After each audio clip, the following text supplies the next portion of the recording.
Hello, আসসালামু আলাইকুম। আমি বাংলাদেশের যত নিউজ রিপোর্টার আছেন তাদের সবার দৃষ্টি আকর্ষণ করেছি।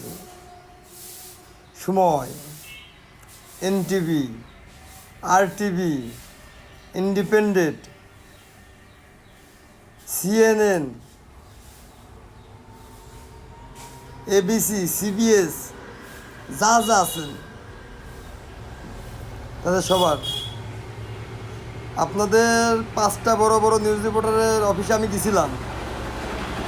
আপনারা আমার লিখিত দিয়ে আসতে বলেছিলেন, আমি লিখিত দিয়ে আইছিলাম। একটা প্রেসিডেন্ট যে লিখিত দিয়ে আসলো তারপরে আপনারা কথা বললেন না তার সাথে, তাই না?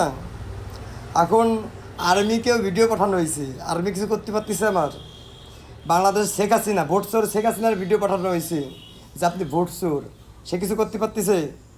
ইন্ডিয়ার নরেন্দ্র মোদী আইন ভঙ্গ করেছে করে বাংলাদেশের অফিসে ঢুকেছে, ও কিছু করতে পারতেছে? আমেরিকার জো বাইডেন ইন্ডিয়ার সাথে এক হয়ে বাংলাদেশ টেক ওভার করে নিতে চাইছিল, ও কিছু করতে পারতেছে? সব কথা তো আমি বলেছি। তাহলে আপনারা নিউজ রিপোর্টার, আপনারা আমার কিছু করতে পারবেন না, বাল শিখতে পারবেন না। আমি সোশ্যাল মিডিয়ায় ঢুকে গেছি, আপনারা যা বলবেন সব মিথ্যেভাবে পরিচিত হবে। তা এখনও সুযোগ আছে, আপনারা আমাকে নিয়ে প্রত্যেকটা চ্যানেলে ভাইরাল করেন। আর যদি শর্ট টাইমে আমি চেয়ারে বসে যাচ্ছি, যদি চেয়ারে বসে যাই, আপনারা ভাইরাল করার আগে চেয়ারে বসে যাওয়ার পর আপনারা ভাইরাল করতেছেন, তাহলে আপনাদের নিউজ রিপোর্টারের মালিকের একটা গুদির চাম থাকবে না। আপনি যে নিউজ রিপোর্টারই হন, আপনার যতই পাওয়ার থাক ইন্টারন্যাশনাল, আপনার চোরভাবে পরিচিত হবেন। আপনি বাংলাদেশ থেকে সাথে রেখে বাংলাদেশ চুরি করেছেন, আত্মসাৎ, আপনার নামে আত্মসাৎ কেস হবে। কথা আপনি বুঝতে পারতেছেন? অন্য কোনো কেস হবে না। এগেন্স্ট বাংলাদেশ আইন, again international rules, again Islamic আইন।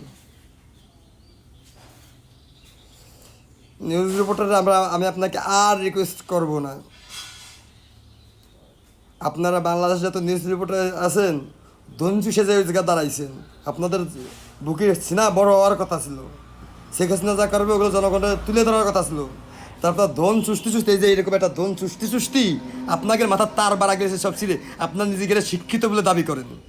শিক্ষিত, হোল চুষা শিক্ষিত, আপনারা হোলের শিক্ষিত। আপনাদের জন্য কত বাংলাদেশে ক্ষতি হয়ে গেল আপনাদের মতো শিক্ষিত লোকের জন্য, তাই না? পড়াশোনা শিখে ধনচুষা শিখিয়েছেন।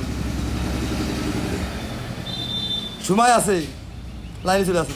আর যারা ভালো ভালো নিউজ রিপোর্টার, আমি আপনাদের দৃষ্টি আকর্ষণ করতেছি, যদি আমি কোনো ভুল বলে থাকি আপনারা আমাকে মাফ করবেন।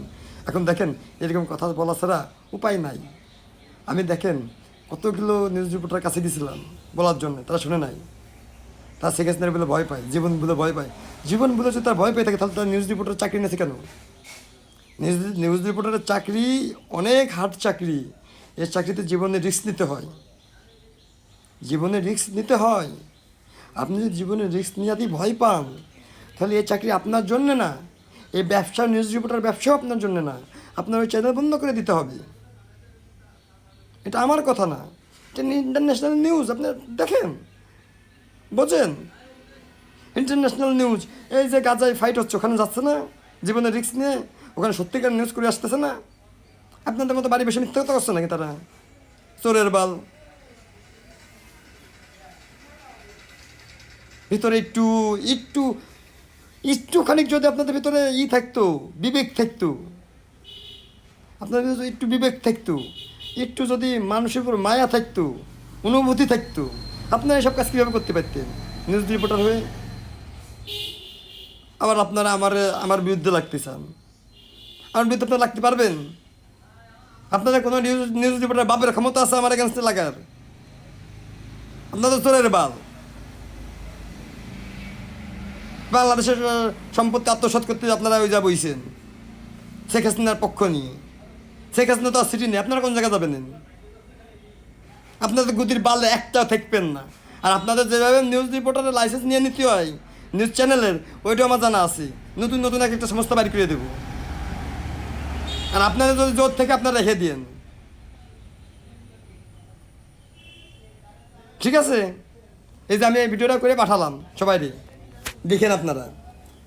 Challenge, accept the challenge.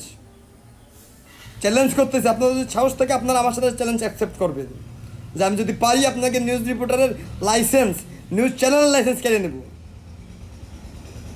মিথ্যেবাদী হওয়ার জন্য আপনারা, মিথ্যেবাদী কোনো কিছু চলবে না। আর আপনারা যদি পারেন আমার বাল ছিঁড়ে ধাই দিন।